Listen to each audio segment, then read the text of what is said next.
long as you are by my side, all along the way.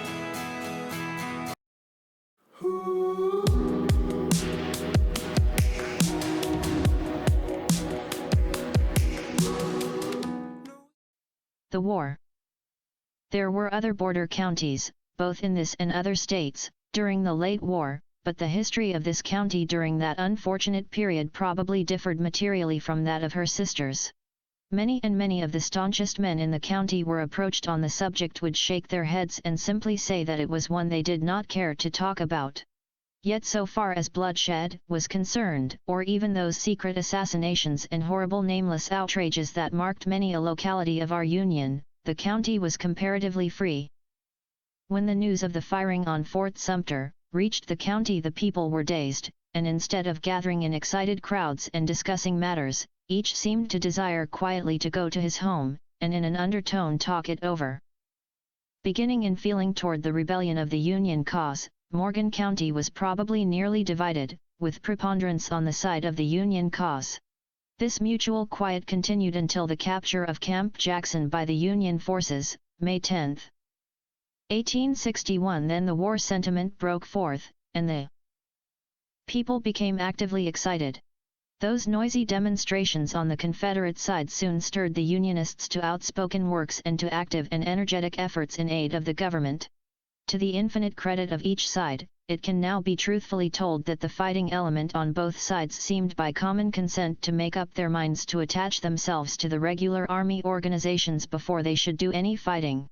And both sides' men quietly went away singly and in small squads, to find recruiting stations where they could be regularly enrolled in the respective armies. Had this respectable element in commencing been all, then the county would have felt no other than the fate of any land where the people have gone off to the war. So far as one can now learn, there were certain elements that remained here which of course produced more or less influence upon the community. The blood that was shed during the war, many of the assassinations and murders, if not all of them, in the county, are laid at the doors of marauding parties. War troubles. A man named Stevenson was the reputed head of a little band of bushwhackers in Morgan County. The opposing armies passed a number of times through the county, but all agree that they perpetrated few outrages on the people, at least not more than each side expected, and by the commander's orders there were none. There was no battle within the county's boundaries. The nearest approach to a skirmish was not far from Versailles. It seems that 5 Union men had been sent out for some purpose. They were ambushed, or, as some accounts say, were caught in a lane and attacked by the bushwhackers. They made the best defense they could, and retreated. In a short distance George H. Dancer's horse fell, and was overtaken by the rebels and shot dead. James M. Dromans was wounded and taken off and killed. Henderson Marple was wounded. Aaron Ware and Newt Brown escaped unhurt. Joe Jolly and Humphrey Cotty were hanged at Mount Carmel Church by bushwhackers. There was a slight skirmish between bushwhackers and home guards near Byler's Mill, but no one was killed or seriously wounded. The bushwhackers killed several Union soldiers, and also 2 Germans near Florence, and Pete Hayes, a man named Palmer, G.W. Shackelford, of Syracuse. John Rutherford was killed north of Versailles.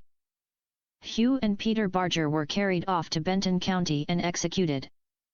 A bushwhacker named Job was court-martialed and shot for murder. Several Morgan County men, Germans, were killed in the Cole Camp attack. The only ones whose names are now recalled were Henry Otten, Peter Dufour, and a man named Jacobs. An accident which occurred in Versailles during these True Blues times will go far to leave upon posterity's mind something of the true condition of affairs. 2 men, old citizens of Versailles, returned to town after an absence in the rebels' interest. One of them had a horse and buggy taken by the Union forces.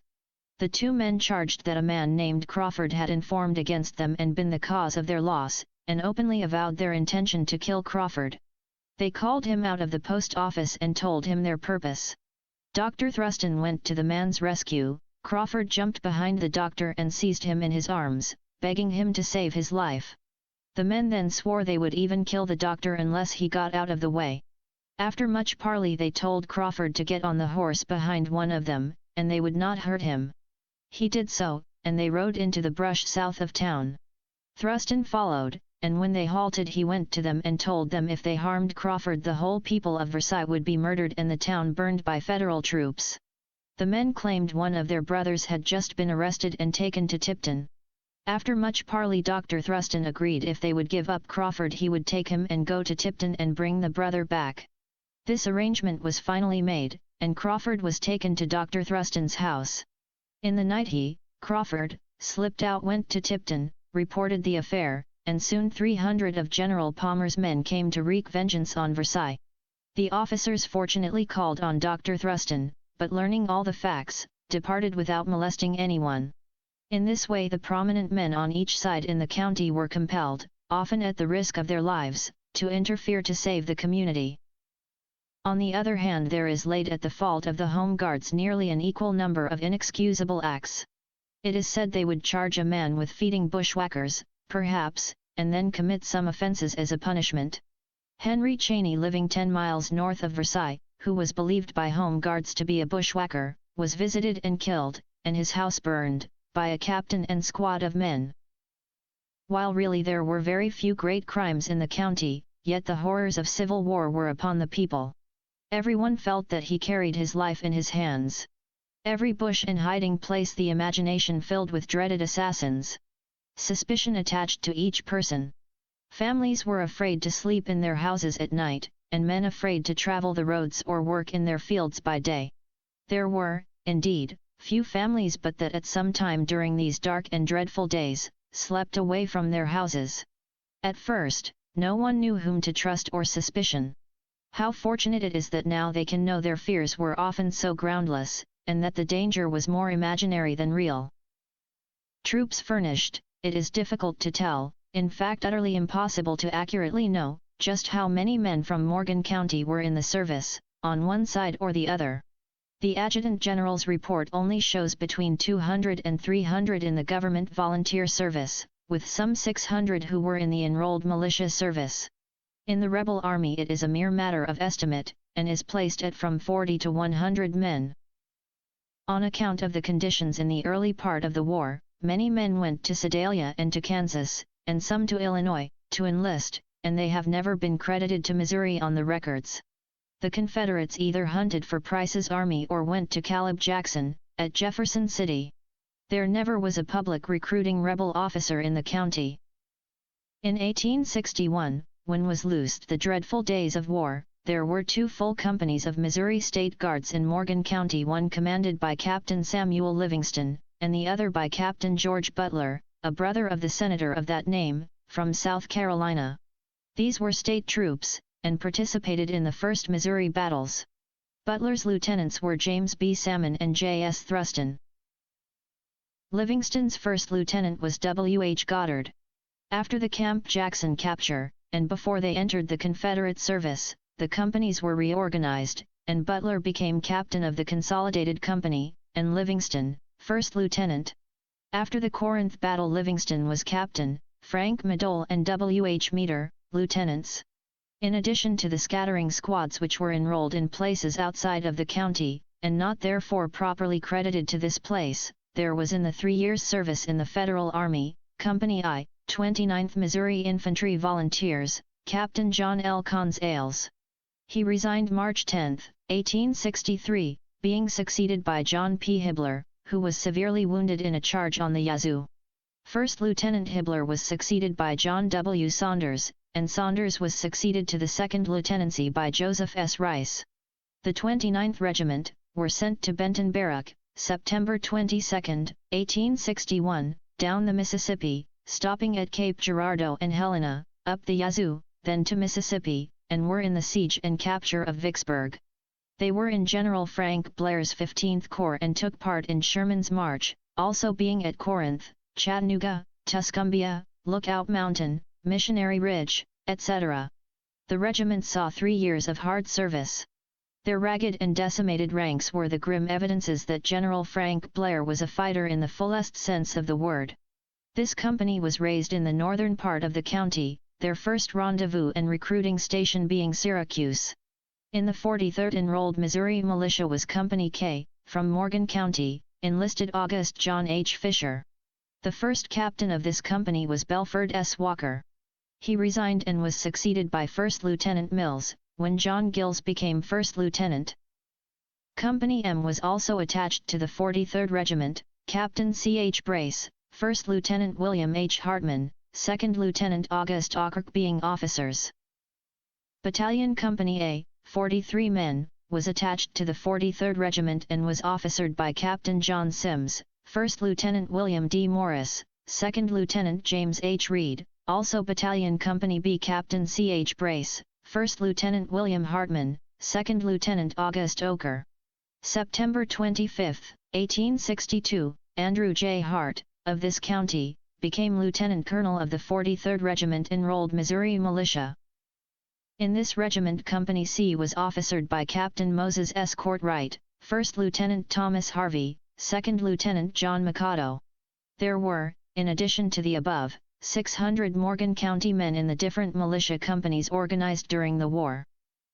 There were Morgan County men in the 4th, 5th, 6th, 8th, 29th, and 13th Kansas regiments, but who and how many may never be known. General Lyons called out the Home Guards of Morgan County in May 1861, to resist Price's State Guard. The enrolled militia were organized by authority of the governor in 1862. The provincial militia were ordered out in 1864 to resist Price's raid through this portion of the state. The Morgan County Mounted Volunteer Militia, Captain A. J. Hart were organized in February. Results of civil strife, from the inception of the war to the passing away of its worst effects, were a sad decade of years to all the people of Morgan County. The first half of the 10 years noted the going and returning of neighbors, and often old and dear friends, to the opposing armies, and their sometimes meeting in the far and sunny Southland just after a bloody battle.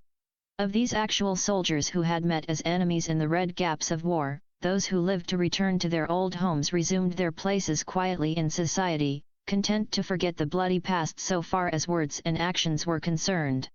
With them, when the fight was over, it was wholly over, and in this respect there probably never was a better exhibition of good citizenship that was to be seen among the people of Morgan County.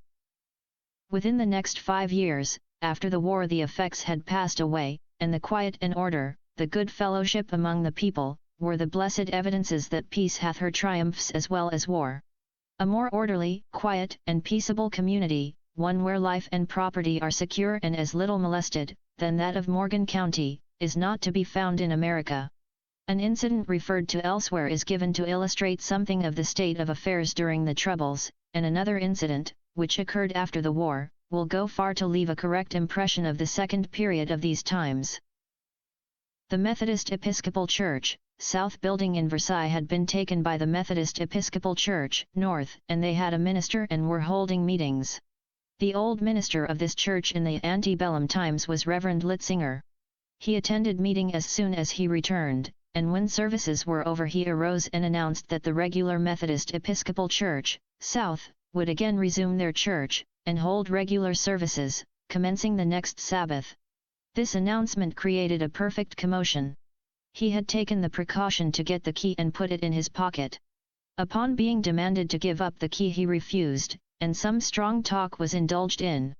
It continued to simmer and grow until finally the gentleman was arrested, and put under $600 bonds for preaching without having taken what some called the Cuckelber Oath. The same court had a few days previously put a horse thief under $200 bonds. The Reverend made the neat retort on the court that in this court it is 3 times worse to preach the word of God than to steal.